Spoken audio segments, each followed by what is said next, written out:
Per la realizzazione ci serviranno 23 corde da 2 metri ciascuna, che andremo a piegare a metà e ad agganciare al nostro supporto.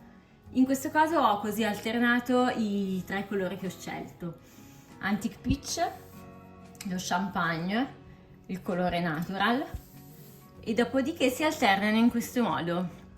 Le due estremità hanno 2 colori Antique Peach, 2 fili per un totale quindi di 4 e 4. Poi abbiamo Champagne Natural, Champagne, Antique Peach, e diciamo che questo motivo poi si ripete. Potete poi scegliere voi di abbinarli come più li preferite. Iniziamo la lavorazione con questo nodo, che è un nodo che mima la tessitura. Vediamo insieme. Questa sarà più o meno la trama che andremo a fare con 3 colori. Iniziamo prendendo i primi 2 fili che ho qua davanti. Il secondo filo lo giro in questo modo e sempre lo stesso filo lo inserisco nell'asola. Lo inserisco, tiro e l'ho così bloccato. Stessa cosa faccio con quello successivo, quindi prendo dei 2 fili il secondo, lo giro, lo stesso filo entra nell'asola, tiro e lo vado così a bloccare. Continuiamo perciò nello stesso modo con tutti gli altri fili. Adesso lo Champagne, prendo sempre il secondo, lo giro e lo stesso entra nell'asola. Adesso passo al Natural.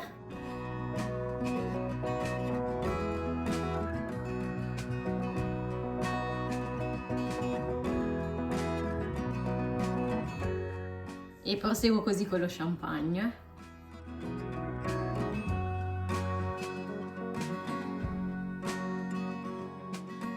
Poi con l'Antique Peach.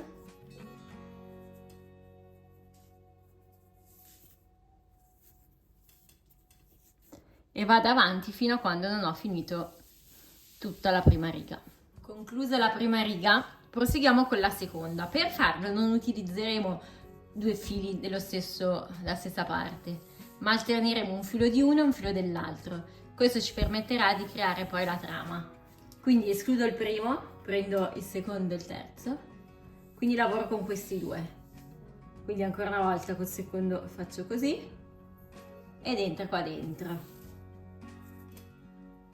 Mi avvicino verso l'alto e quando li raggiungo tiro. Fatto questo nodo, proseguo quindi con i 2 fili successivi.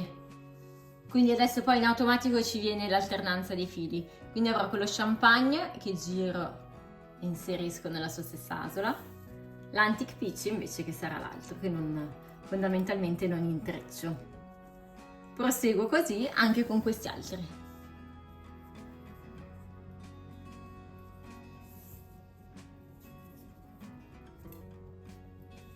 Tiro e proseguo nello stesso modo per tutta la parte rimanente. Finire della seconda riga, vedete qua, adesso vado a fare l'ultimo, quindi escludo questo filo che non utilizzerò e vado a prendere invece con gli altri 2, faccio sempre il mio solito nodo.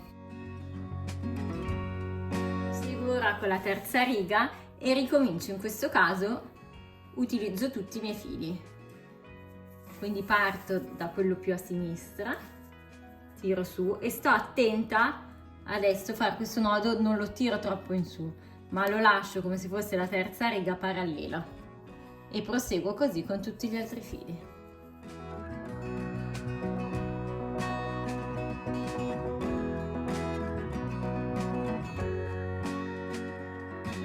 Continuo perciò nella mia lavorazione. In questo caso abbiamo fatto 30 righe e abbiamo un totale di 15 cm. Proseguiamo ancora per raggiungere, diciamo, i 20 cm così da farlo quadrato. Vi mostro ora un modo che utilizzo io per non andare sempre a fare ciascuna riga dall'inizio alla fine. Ogni tanto alterno e vado a fare pezzettini in modo tale che poi proseguo di più su un lato e poi proseguo dall'altra parte. Ad esempio, faccio una decina di nodi, uno in fila all'altra.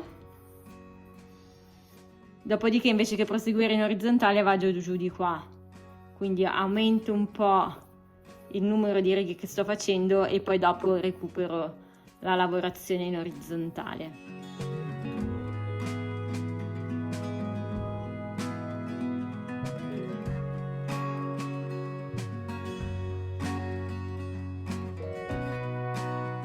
ad esempio qui ho fatto 4 righe e allora per alternare un po' poi adesso vado a pareggiarle, ma così cambia un po' la direzione. Non cambia niente ai fini della lavorazione di per sé, è solo un modo che io ogni tanto uso, così alterno un po' e non mi annoio. È solo un trucchetto. Piacere o non piacere, dipende poi voi come preferite lavorare.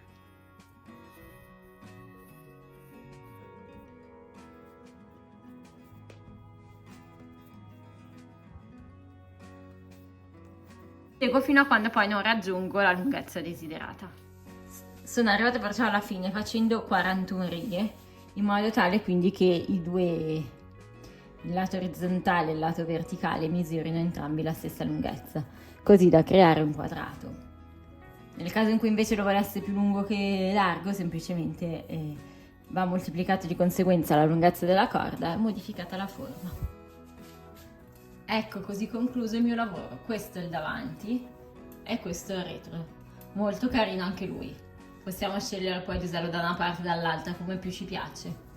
Ora dobbiamo staccarlo da qua tagliando con le forbici a livello di questo primo nodo e semplicemente poi pareggiare la lunghezza delle frange. Con le forbici quindi devo andare a tagliare ciascun filo a questo livello, quindi a livello della prima asolina. Inserisco le forbici e taglio a metà. Proseguo così per tutti i miei fili. Faccio attenzione a prendere solo il filo da tagliare e non anche quello successivo. E proseguo. Staccato dal supporto, ecco come si presenterà il nostro lavoro. Questo è il davanti e quasi ancora più bello è il retro.